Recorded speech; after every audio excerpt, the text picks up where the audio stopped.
नमस्कार।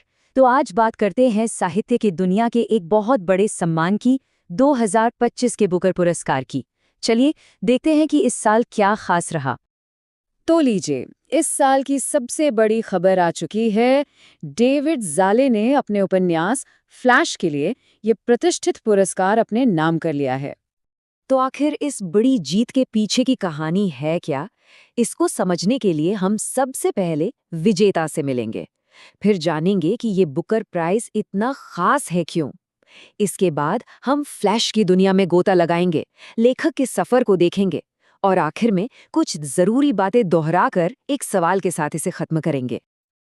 चलिए तो शुरू करते हैं उस शख्स से जो इस वक्त लिटरेचर की दुनिया में छाए हुए हैं, 2025 के बुकर पुरस्कार विजेता डेविड ज़ाले। तो ये है डेविड ज़ाले, एक जाने माने ब्रिटिश हंगेरियन लेखक। मतलब इनकी कलम में आपको दो अलग अलग कल्चर्स की झलक मिलती है और इनका काम साहित्य की दुनिया में एक अलग ही पहचान रखता है। लेकिन सवाल ये है कि आखिर ये बुकर प्राइज है क्या और इसे जीतना इतनी बड़ी बात क्यों मानी जाती है। चलिए थोड़ा समझते हैं इस अवार्ड की प्रेस्टीज को। देखिए, बुकर प्राइज को ना फिक्शन यानी कथा साहित्य के लिए दुनिया के सबसे बड़े अवार्ड्स में से एक माना जाता है। इसकी शुरुआत हुई थी 1969 में ब्रिटेन में। हाँ, पर इस अवार्ड के लिए हर कोई नॉमिनेट नहीं हो सकता। इसकी कुछ खास शर्तें हैं। पहली बात, नॉवेल ओरिजिनली इंग्लिश में लिखा होना चाहिए। दूसरी, ये उसी साल यूके या आयरलैंड में पब्लिश हुआ हो। और आखिर में, इसके पब्लिशर का भी वहीं रजिस्टर्ड होना जरूरी है। और जाहिर सी बात है, इतने बड़े सम्मान के साथ एक अच्छी खासी प्राइज मनी भी जुड़ी होती है। विनर को मिलते हैं पूरे 50,000 पाउंड्स।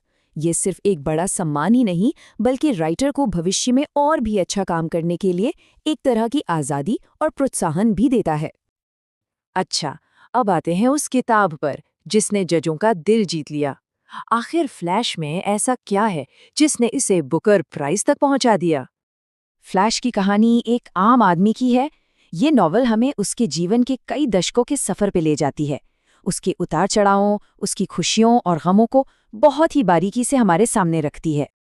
और इस नॉवेल की जो फिलॉसफी है वो इसे सबसे अलग बनाती है। जो नहीं लिखा गया है वो भी उतना ही महत्वपूर्ण है। कमाल की बात है ना।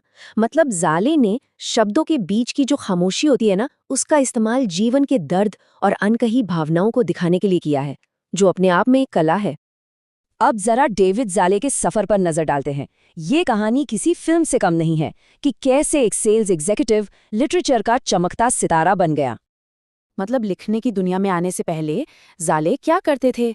वो लंदन में एक फाइनेंशियल एडवर्टाइजिंग सेल्स एग्जीक्यूटिव थे। और आज वो एक अवार्ड विनिंग नॉवेलिस्ट हैं जिन्हें 2013 में ही ग्रांटा मैगजीन ने भविष्य का सितारा मान लिया था। आपको बता दूं, ग्रांटा लिटरेचर की दुनिया में एक बहुत ही सम्मानित मैगजीन है और उनकी लिस्ट में आना ही अपने आप में एक बड़ी उपलब्धि है। ये दिखाता है कि अपने पैशन को फॉलो करने से क्या कुछ हासिल किया जा सकता है। देखिए, ये कामयाबी उन्हें रातों रात नहीं मिली है। उनकी लिटरेरी जर्नी काफ़ी इम्प्रेसिव रही है। उनका जो पहला ही नॉवल था, London and the south east, उसने बेटी ट्रस्क अवार्ड जीता। फिर 2013 में, जैसा हमने देखा, ग्रांटा ने उन्हें ब्रिटेन के बेस्ट यंग नॉवेलिस्ट में गिना। 2016 में वो अपने novel all that man is के लिए बुकर प्राइज के बहुत करीब पहुंच गए थे। और आखिरकार 2025 में फ्लैश के साथ उन्होंने ये मंजिल हासिल कर ही ली। ये सच में लगन की एक मिसाल है।